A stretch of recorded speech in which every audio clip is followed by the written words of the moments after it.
Cartoons of the 1980s weren't just about heroes saving the day. They were about bizarre villains who made Saturday mornings unforgettable.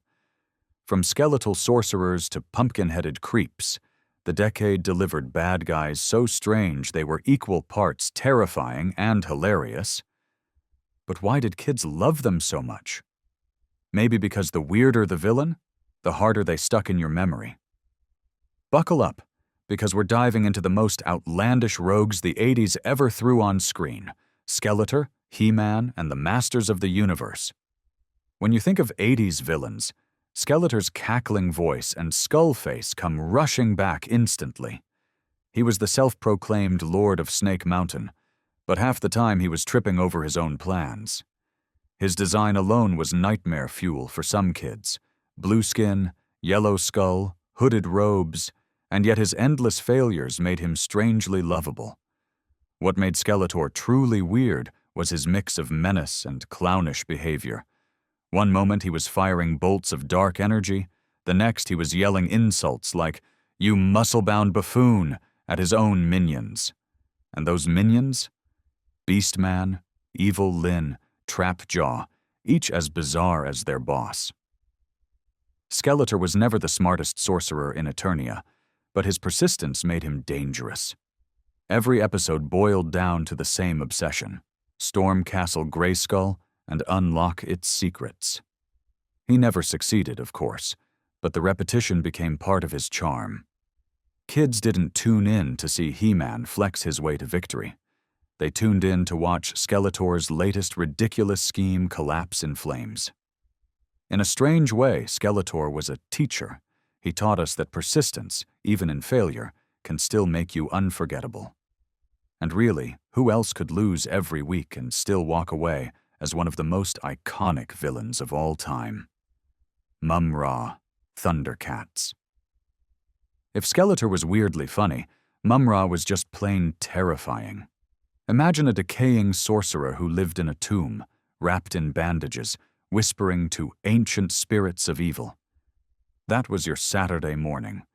When he wasn't hunched and fragile, he would summon dark magic and transform into a towering, muscle-bound demon with glowing red eyes. It was nightmare fuel, but it was brilliant.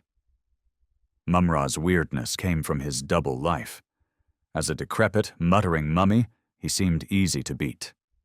But once he roared his famous transformation chant, he grew into something that could crush the Thundercats with ease.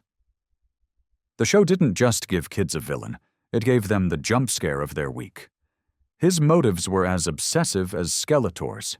He wanted the Eye of Thundera, the magical jewel that powered the Thundercats' Sword of Omens. Time after time, he schemed, summoned mutants, and unleashed sorcery. Time after time, Lion-O and the gang defeated him. But Mum-Ra never stopped. He had immortality, after all, as long as he stayed bound to his tomb and his spirits. What made him especially unsettling was how much darker he felt compared to other Saturday morning villains. There was something mythic, almost gothic, about him. He wasn't just a crook in a funny costume. He was the embodiment of fear and decay. And yet, decades later, Mum-Ra still stands as one of the most fascinating cartoon monsters ever created. Venger, Dungeons and Dragons. Now here's a villain who didn't just scare the characters, he scared the audience too. Venger, from the Dungeons and Dragons cartoon, looked like he stepped straight out of a child's nightmare. Pale skin, long flowing cloak, bat-like wings, and that single crooked horn jutting out of his forehead. He rode a black horse with wings and a glowing mane. He was designed to unsettle you the second he appeared. Unlike bumbling villains, Venger was cold, calculating, and powerful. He wielded dark sorcery, commanding the elements and summoning legions of creatures to torment the teenage heroes trapped in his world. His motives were simple: stop the kids from finding their way home and claim their magical weapons for himself. That gave him a cruel edge. Every encounter with him was a reminder of how trapped the heroes really were. But what made Venger weird was the way the show presented him. He wasn't just a monster to defeat. He was practically unbeatable. He would vanish in clouds of shadow, return stronger, and leave the kids shaken. For a children's cartoon, his presence was almost too intense. And then came the twist. Venger was actually the corrupted son of the Dungeon Master, the very guide helping the heroes. That revelation made his menace even stranger. He wasn't evil by random chance. He was family gone wrong. Creepy, powerful, and unforgettable, Venger embodied the darker side of the 80s cartoon lineup. Shredder, Teenage Mutant Ninja Turtles. Shredder was part martial arts master, part comic relief, and one of the weirdest villains to ever clash with mutant turtles. His real name was Oroku Saki, but everyone knew him as the masked figure in gleaming samurai armor with blades strapped to his hands and shoulders. The design was striking, but it was his behavior that turned him into something bizarre. Unlike most villains, Shredder wasn't working alone. His constant partner in crime was Krang, a talking alien brain stuffed into a robot body. Together they were a mismatched comedy duo, Shredder all bluster and fury, Krang all sarcasm and scheming. Watching them argue was sometimes more entertaining than their actual plans.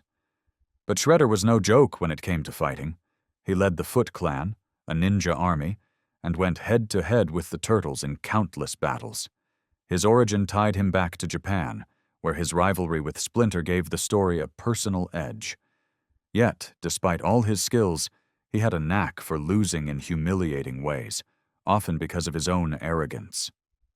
What made him weird was the constant balance between intimidation and slapstick. One moment he was threatening to crush the Turtles. The next he was bickering with Bebop and Rocksteady like a frustrated babysitter. Shredder showed that even a villain in razor-sharp armor could be played for laughs, and still remain iconic. Cobra Commander, G.I. Joe. If you grew up on G.I. Joe, you know Cobra Commander's voice before you know his face. That high-pitched nasal snarl became his trademark, and it was as strange as it was unforgettable. Leading the Cobra organization, he had one goal: world domination. The way he went about it, however, was anything but straightforward. Unlike most villains, Cobra Commander wasn't just cruel, he was theatrical. He would rant, scream, and insult his own soldiers with the flair of a cartoon dictator. His mask and hood gave him a mysterious edge, but it was his personality that made him stand out. Half the time he seemed like a genius, orchestrating global chaos. The other half, he was a bumbling schemer whose own team questioned his leadership. His weirdness also came from how he was portrayed. Sometimes he was a deadly threat. Other times he was almost comic relief. This inconsistency somehow made him more fascinating. You never knew if you were getting terrifying Cobra Commander or tantrum-throwing Cobra Commander. And then there was Serpentor, the genetically engineered rival who stole his spotlight in later seasons. Even then, Cobra Commander remained the true face of Cobra. His shrill voice, his dramatic speeches, and his endless failures cemented him as one of the strangest villains of the 1980s. Love him or laugh at him, you couldn't ignore him. Monstar, Silverhawks. In the world of Silverhawks, Monstar wasn't just a villain, he was a cosmic spectacle. This intergalactic crime boss had one of the strangest transformations in Saturday morning history. By the light of the Moonstar, he morphed from a grizzled mobster into a metallic beast with glowing eyes, razor-sharp armor, and jet boosters. Watching him howl at the sky mid-transformation felt like part horror film, part rock concert. What made Monstar weird wasn't just his look, but his vibe. He wasn't a simple tyrant. He was a space gangster, commanding a rogues gallery of equally bizarre henchmen. His world wasn't about ruling kingdoms or grabbing jewels. It was about running the underworld of the galaxy like a crime syndicate. He rode around on a giant space squid named Skyrunner, which was about as 80s sci-fi weird as you can get. Despite the ridiculousness, Monstar was intimidating. He had the strength to tear through his enemies, and when he strapped into his armor, his power multiplied. The Silverhawks may have been shiny heroes of justice, but they were constantly outmatched by Monstar's mix of brute force and cunning strategy. In a decade full of villains trying to take over Earth or some mystical castle, Monstar stood out for his cosmic mob boss energy. He was both surreal and strangely stylish, proving that even in the farthest corners of the universe, crime lords will still run the show. Dr. Claw, Inspector Gadget. Few villains proved that less is more, quite like Dr. Claw. While most cartoons gave you full costumes, glowing eyes, and flashy powers, Dr.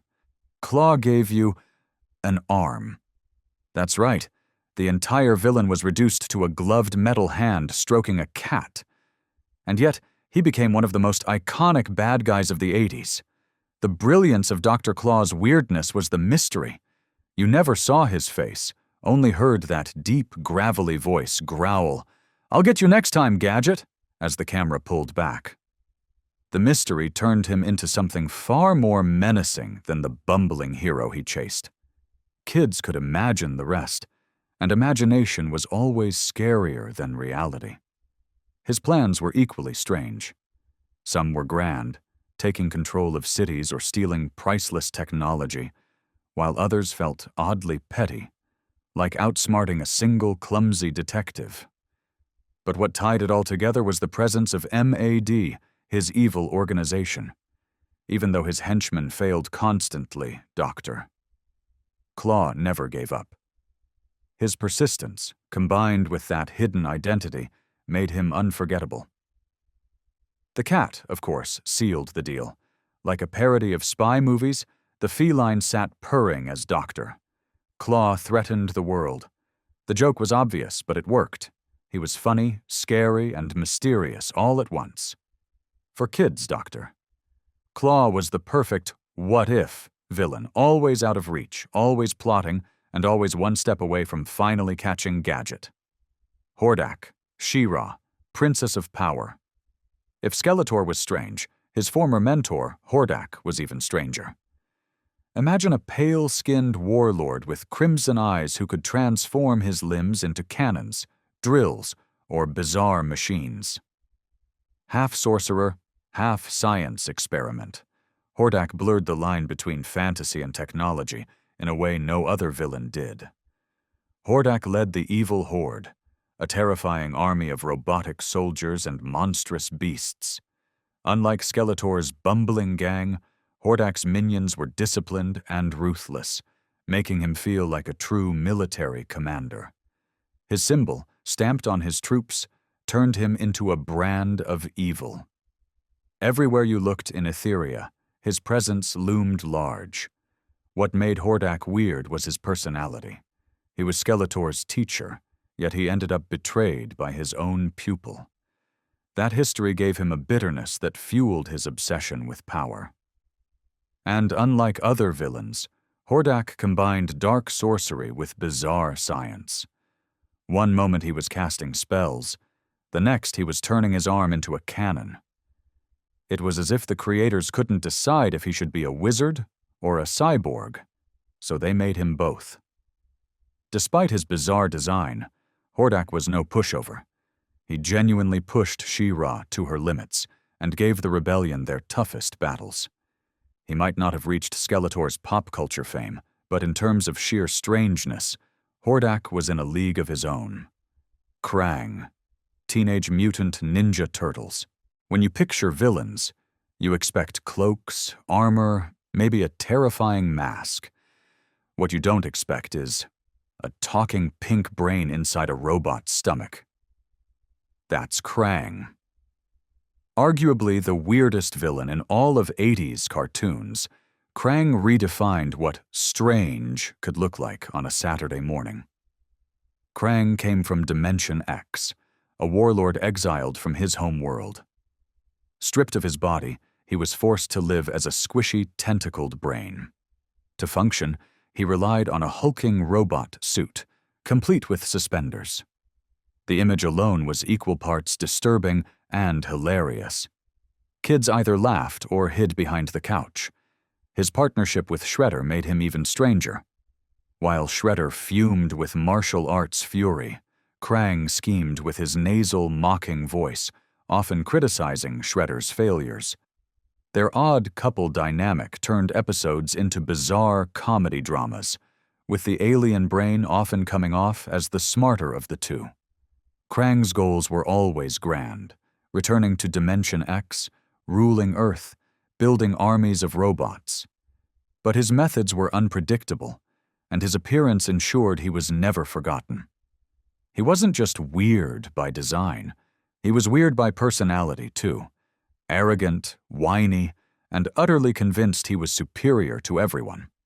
Decades later, Krang remains one of the most unique cartoon villains ever imagined. He proved that in the 80s, anything was possible, even an alien brain in suspenders plotting world domination. Tex Hex, Brave Star. If cowboys and sorcery don't sound like they belong together, then you've never met Tex Hex. This outlaw from Brave Star started as a greedy prospector on the planet New Texas. After a crash that should have ended his life, he was resurrected by a demonic force, gaining eerie powers and a second chance at chaos. From that moment, Tex Hex became one of the strangest villains of the decade. His design alone was weird. Part skeletal, part ghostly, with glowing eyes and a sinister voice, he looked like something out of a supernatural Western nightmare. His motives, though, were grounded in pure greed and vengeance. He enslaved locals, stole resources, and constantly clashed with Marshal Brave Star. But with his new mystical powers, he was more than just a bandit. He was a force of chaos. Tex Hex's weirdness came from his unpredictability. One moment he was summoning fire spirits, the next he was scheming like a regular outlaw. He wasn't loyal to anyone, switching sides if it suited him. That made him dangerous not just to the heroes, but to his own allies. For kids used to straightforward villains, Tex Hex was something else entirely, a mix of cowboy, sorcerer, and ghoul. He showed that even the frontier of space wasn't safe from bizarre villains, and that sometimes the strangest characters leave the deepest mark. Baron Greenback, Danger Mouse.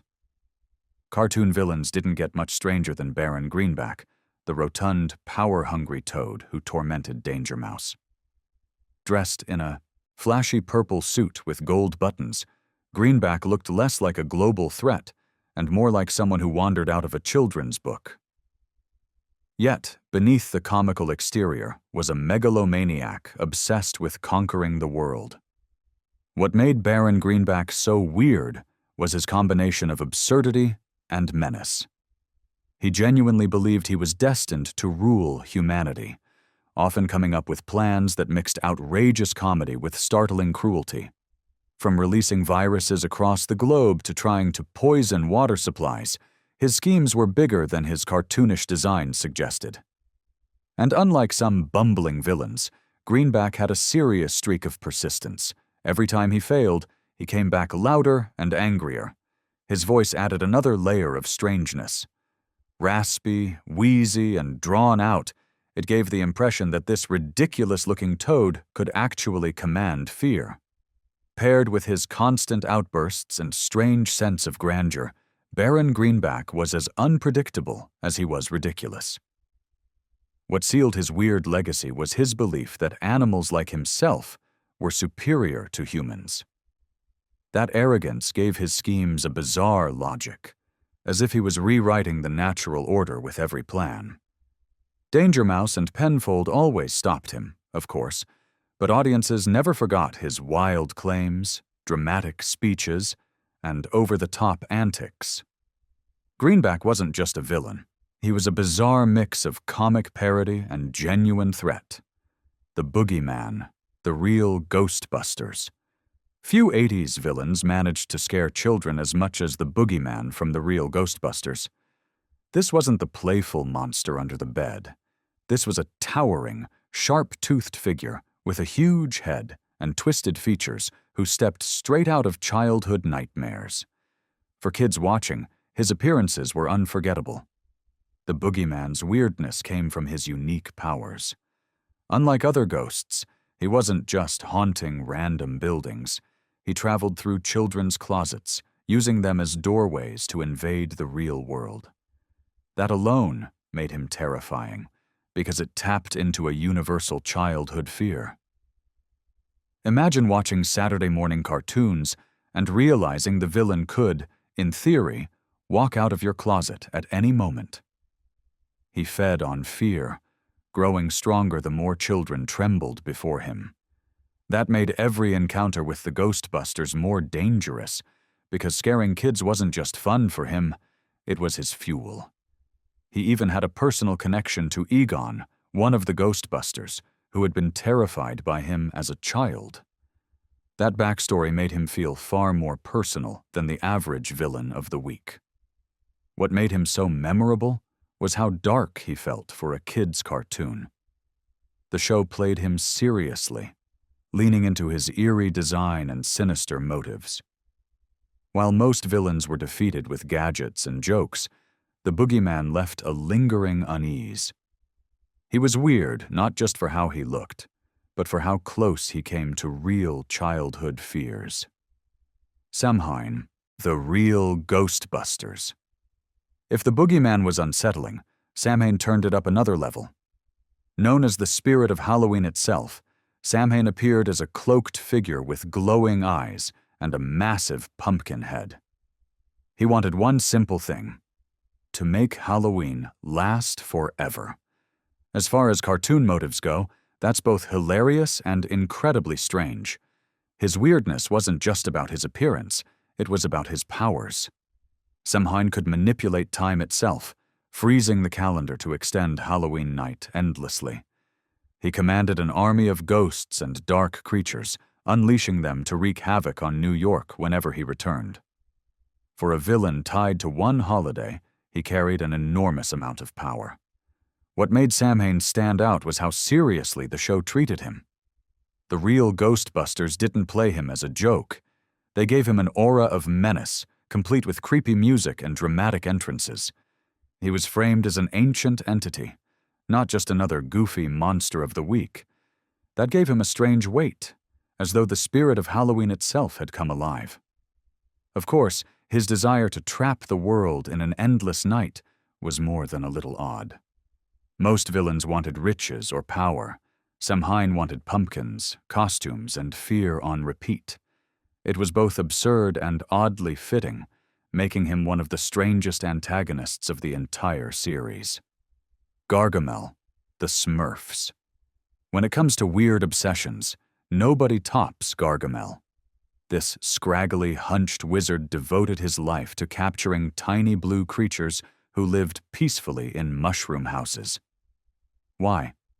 Depending on the episode, it was either to turn them into gold or simply because he hated their happiness. Either way, his single-minded pursuit bordered on parody. Gargamel's design added to the strangeness. With his tattered black robe, bald head, and permanent scowl, he looked more like a cranky neighbor than a menacing sorcerer. His cat, Azrael, was his constant sidekick, often smarter than he was. Watching Gargamel bicker with his pet while plotting the downfall of the Smurfs became part of his comic appeal. What made Gargamel especially weird was his persistence. No matter how many times he failed, falling into rivers, getting crushed by trees, or being tricked by the Smurfs, he always came back with a new plan.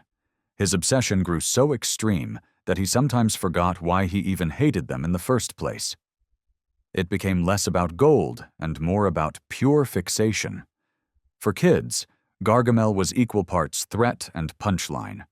He was scary enough to feel like a danger to the Smurfs, but ridiculous enough to keep things light. That balance made him unforgettable. His obsession with tiny blue villagers turned him into one of the strangest, most oddly entertaining villains of the decade. No Heart, Care Bears.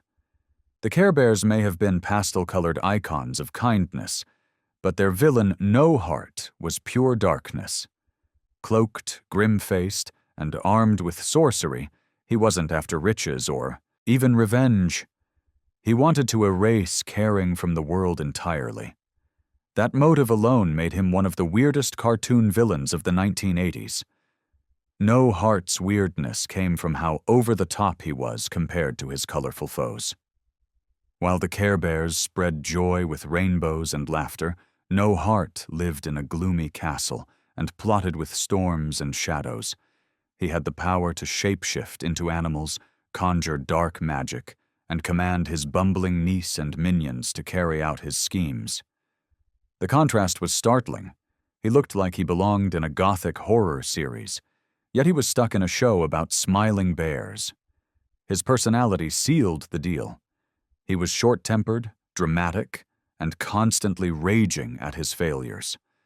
Unlike comic relief villains, No Heart radiated genuine menace, which made the Care Bears' victories feel even brighter. He wasn't funny strange.